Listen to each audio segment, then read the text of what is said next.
Good afternoon. Welcome to another Wealthy Wednesday conversation with Dr. Danaya. Where is she? She's over there. And me, Tim Wagner. We're here every Wednesday at 1 o'clock for a bit of a lunch and learn, a 15-20-minute soundbite where we're sharing ideas, principles around well-being in the workplace, psychological safety, mental health, after interviewing HR practitioners from around Africa.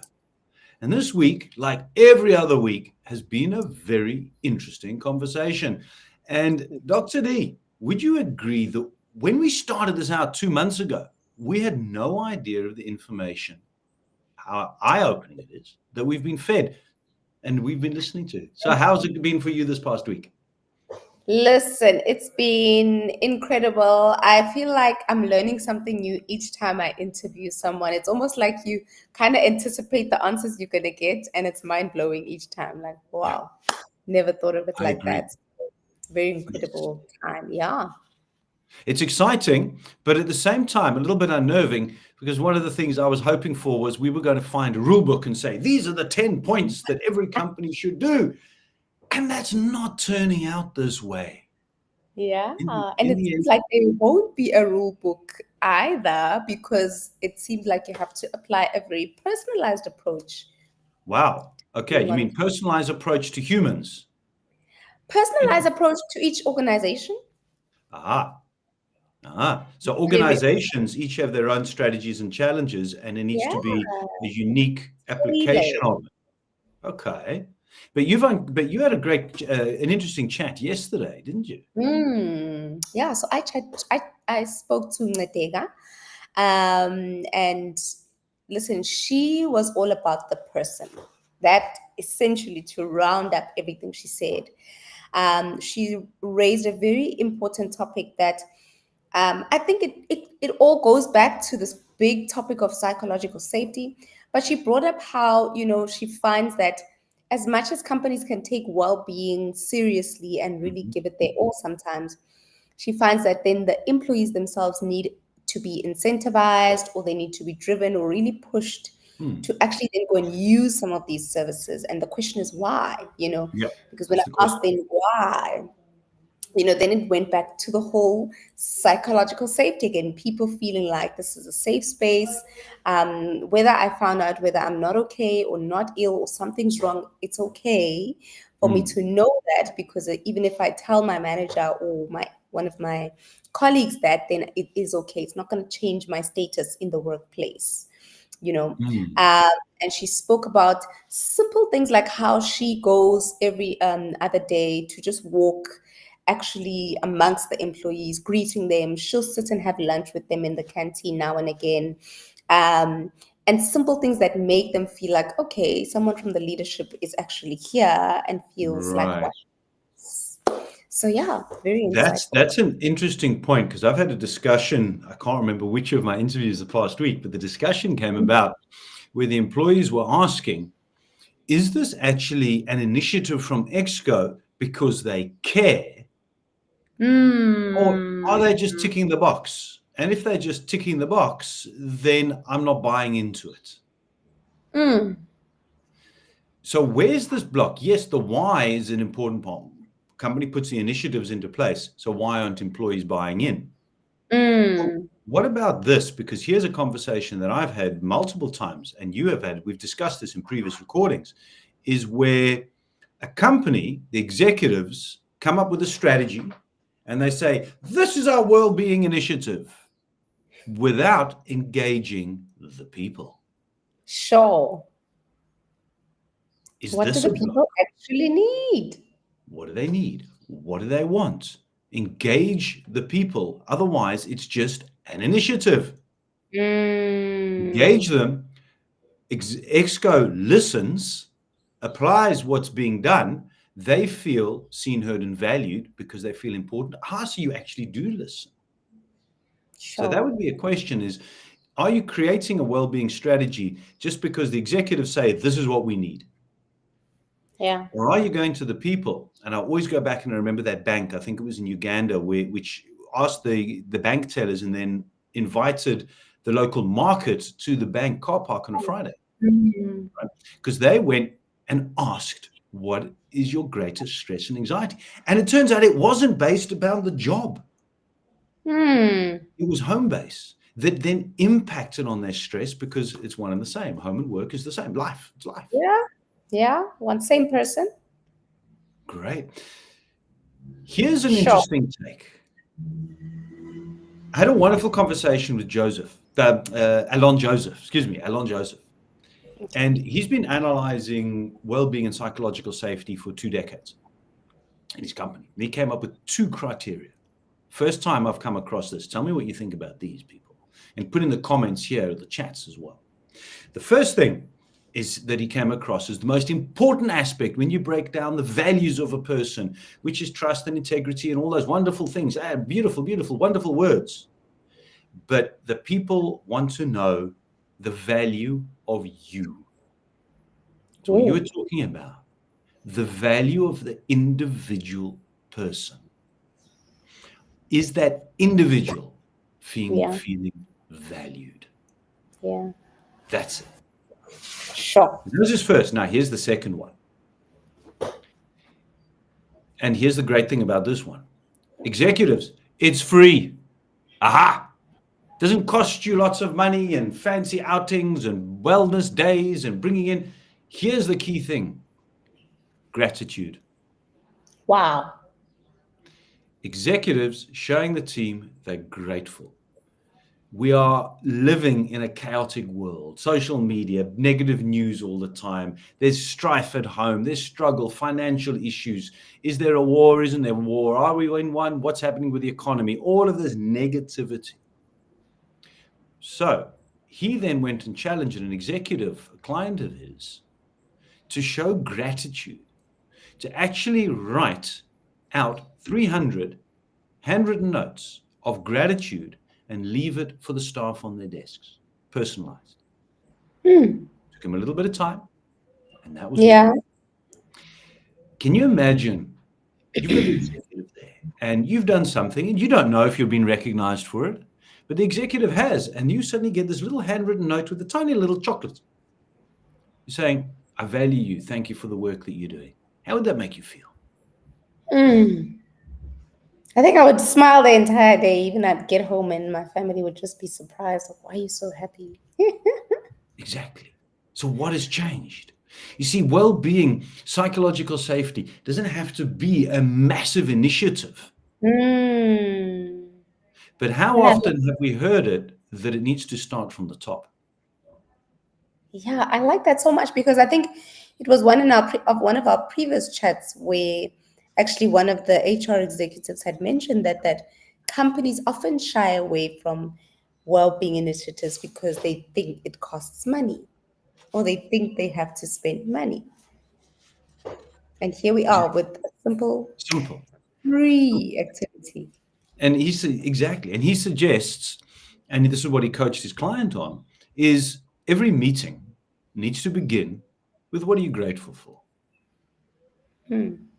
Because aren't meetings typically, you sit there around this boardroom table, you've got this deadline, you've got all the work hanging on, you're worried that it's going to go over the scheduled time, and you're sitting there stressing out about this when you know the numbers are down, they're going to talk about layoffs, they're going to talk about the issues, they're going to talk about all the problems.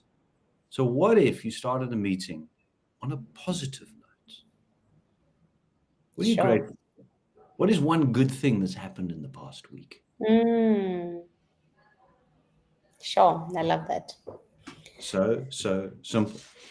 Yeah, and I think gratitude in the sense of asking people what they are grateful for, but also telling your employees what you are grateful for on their behalf. In other words, what they are doing well, what's going well in terms of their, job descriptions, or what they are bringing to the table, So them expressing whatever they are grateful for, but also you expressing to them what you are grateful for with regards to them. So I think it can be even a two-way street. Definitely, without question. And perhaps, and you asked me this a while ago, what is the consistency? Is there any consistent message? what if this is one consistent message, that we're talking about culture, talking about the company culture? Because if there's a culture of gratitude, it's going to be spread throughout. If there's a culture of executives bringing down their gratitude and their thanks and opening up meetings positively, if it's the executives which are bringing down that they've got these initiatives, but the initiatives are in place because they've listened to the staff, they've listened to the team. Sure. Is culture not an overriding factor of having a look at the company culture? Comments on that. Is culture not an overriding factor? Because but no, we're not talking about the written company culture, the values and the purpose statement and the mission. We're not talking about that culture. This is the one that's perpetrated from the top down. This is the one which is embodied, not by what I say, but what I do. 100%. 100%. Yeah, and it all goes back to leading through the mirror, hey? As leaders. Right. If something is not going well, You got to look back in the mirror. Right. Sure. Exactly. So we had a conversation a while ago about, are leadership strong enough? Are they resilient enough? Are they able to handle that, not the stress, the truth? Is the leadership authentic enough in themselves that they're authentic people to their teams, so they're able to be honest and trust, and then projecting trust so that the team trusts them? Because surely, go back to your conversation, if the team trusted the wellbeing initiatives, they wouldn't need to be incentivized to do it. Yes.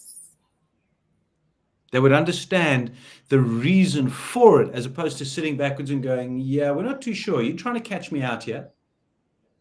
And also, if the Wellbeing Initiative was something that came from them, then they wouldn't need to be incentivized, right? Because this is what we've been looking for. This is what we asked for. So here it is. It is. Now we're leading into something else. And this came from my conversation that I had with a lady. I'm going back into my notes over here with Grace.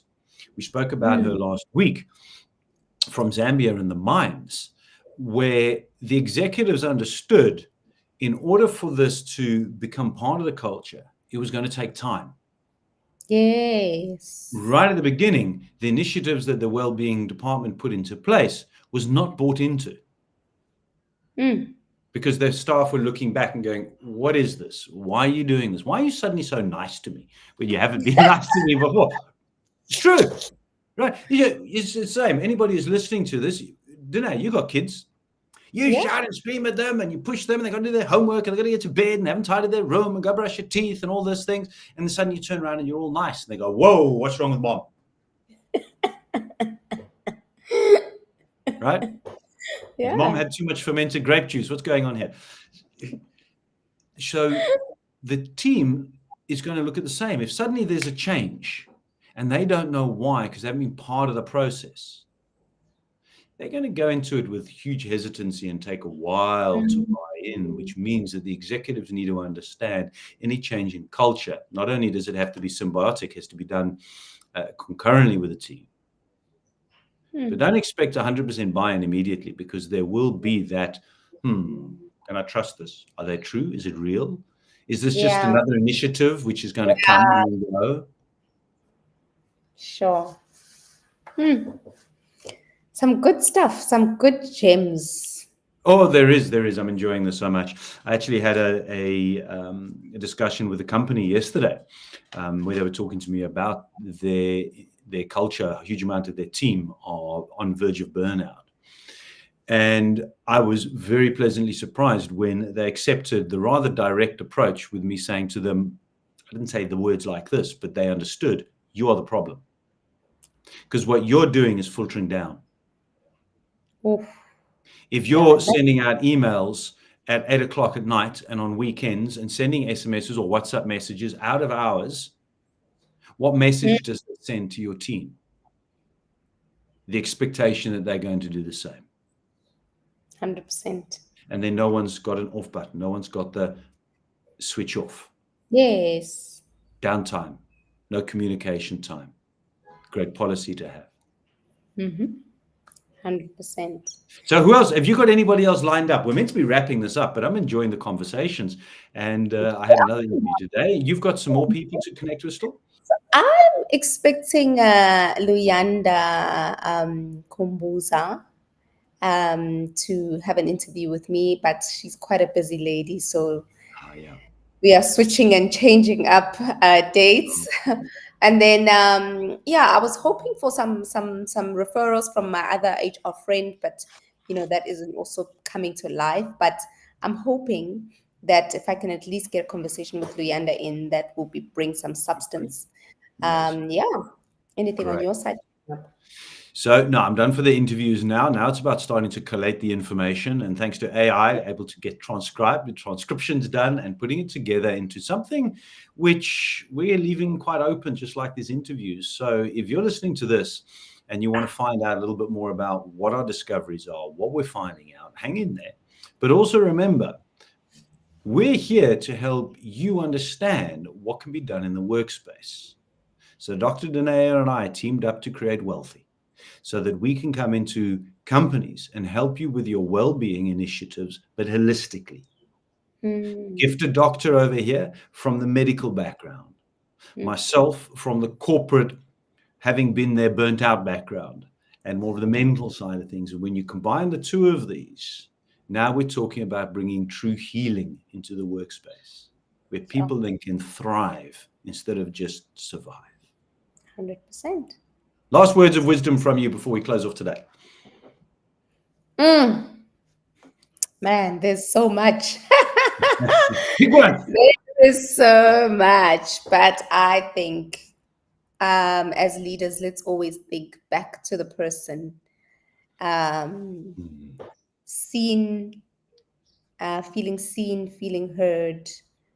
Yeah, go back to the individual person always in your organization and look at what their needs are. Excellent. As always, love chatting with you.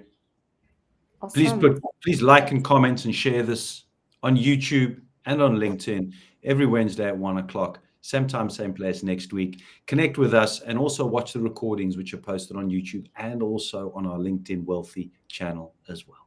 Dr. D, chat to you soon.